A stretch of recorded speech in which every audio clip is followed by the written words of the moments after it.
Mesdames et messieurs, c'est toujours un plaisir de vous informer à voir dans cette édition.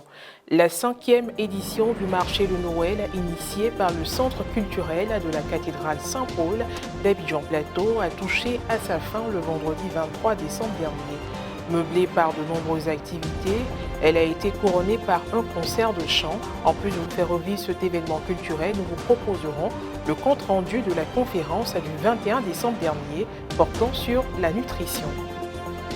Et puis dans cette édition, nous parlerons également d'une campagne de sensibilisation sur les méfaits des congés anticipés, de l'alcool, de la drogue et des grossesses en milieu scolaire, organisée le lundi 19 décembre dernier au lycée municipal de Tanda. Le mardi 21 décembre dernier s'est tenue au centre culturel de la cathédrale Saint-Paul d'Abidjan-Plateau une conférence portant sur la nutrition. Elle s'inscrivait dans le cadre de la 5e édition du marché de Noël et a été animée par Madame Malika Mourad Kondé, directrice générale de Côte d'Ivoire Tourisme. Reportage Frédéric Monet, commentaire Alex Bakobasso. La 5e édition du traditionnel marché de Noël, organisé par le Centre culturel de la cathédrale Saint-Paul du Plateau, qui s'est ouverte le dimanche 11 décembre dernier, a été marquée par plusieurs activités. Au programme de la journée du 21 décembre dernier, une conférence animée par Mme Malika Mourad Kondé, directrice générale de Côte d'Ivoire Tourisme, laquelle a porté sur le thème « Valorisation des produits locaux par la promotion de qualité totale ». L'activité s'est tenue devant une assemblée composée d'étudiants en nutrition à l'université Félix Houphouët-Boigny d'Abidjan, de chercheurs et d'acteurs de la nutrition. Au cours de son exposé, la conférencière a invité le public à s'approprier les méthodes légales à mettre en œuvre pour la valorisation des produits locaux, tant sur le plan national qu'international. La finalité ici, quand on parle de valorisation de produits locaux, on peut parler de produits de terroir. Quand on parle de terroir, ça nous ramène à un territoire. Les territoires nous permettent d'identifier, d'avoir un lien. On est l'origine du produit. L'identification des produits a un potentiel de qualité lié à l'origine. On parlait des territoires. L'identification des acteurs de la chaîne de production et de commercialisation. Donc une fois qu'on a fini de transformer notre produit, qui a transformé le produit et qui l'a vendu. Donc vous voyez que ça revient encore à faire quoi? Pas d'enfants dans les chaînes de production. La conférence s'est poursuivie avec un échange entre les participants et la conférencière, puis une visite des différents stands. Comme à l'accoutumée, plusieurs exposants sont venus de différentes communes présenter leurs articles aux visiteurs. Je peux dire que ça a été une formation vraiment importante pour nous parce que elle a parlé de beaucoup de points. Elle a parlé par exemple de la valorisation de nos produits locaux.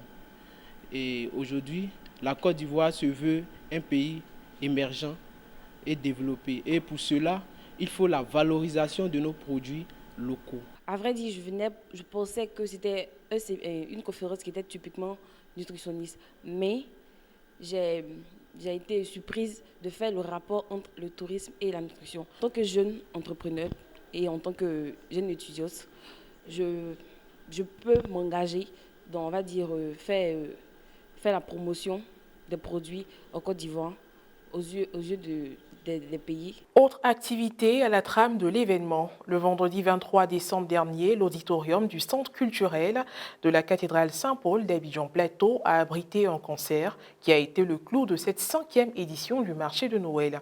Dans la circonstance, le public a été confié au chœur international Saint-François d'Assise qui, en plus de le divertir, lui a permis de louer Dieu.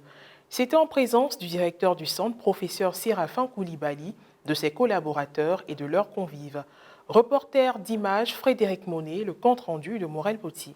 Archidiocèse d'Abidjan, auditorium du Centre culturel de la cathédrale Saint-Paul du Plateau, CCSP. Les rideaux sont tombés sur la 5e édition du marché de Noël organisé par le CCSP.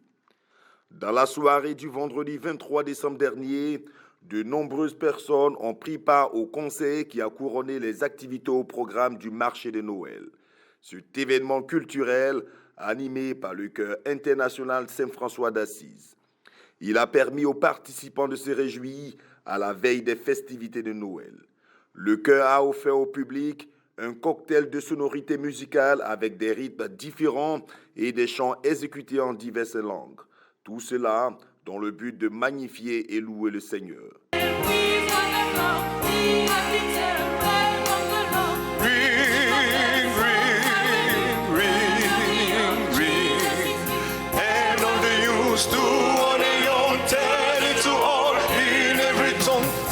Du reggae, de la louange, des cantiques en langue africaine et bien d'autres chants. Les enfants ont aussi été honorés à travers la chanson du Père Noël.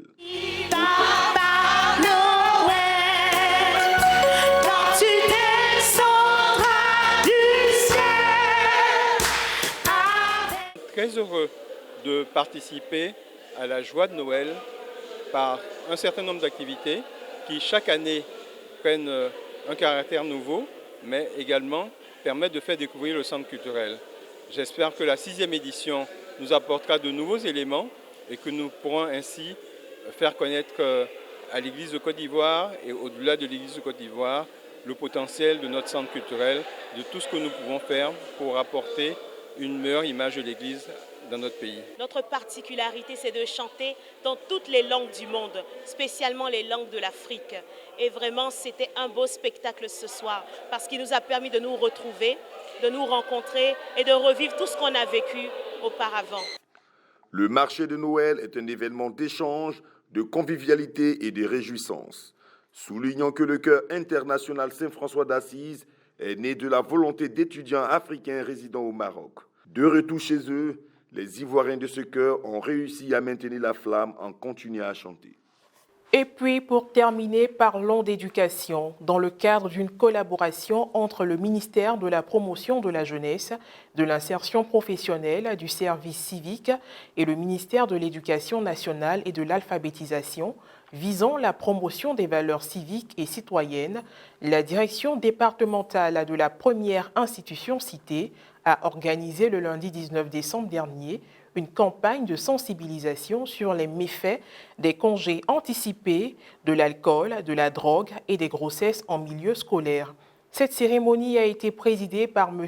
Koné Tankoli Benoît, préfet du département de Tanda, en présence de nombreux responsables et officiels. Après la cérémonie d'honneur à l'emblème national, cette activité a été meublée par des allocutions. Les élèves ont été exhortés à être de bons citoyens en respectant le calendrier scolaire, les symboles de la République, les autorités administratives, politiques et coutumières, le règlement intérieur de l'établissement, les éducateurs et les enseignants.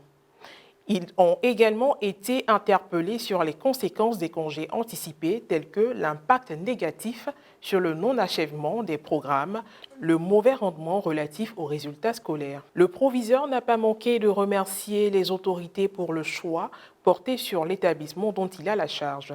Le commandant de la compagnie, dans son intervention sur le volet pénal relatif aux congés anticipés, est revenu sur l'article 12 du Code pénal qui traite les sanctions qui pourraient s'appliquer aux auteurs des troubles, allant de 1 à 12 mois d'emprisonnement et de 100 000 à 1 million de francs CFA d'amende en fonction de la gravité de la faute.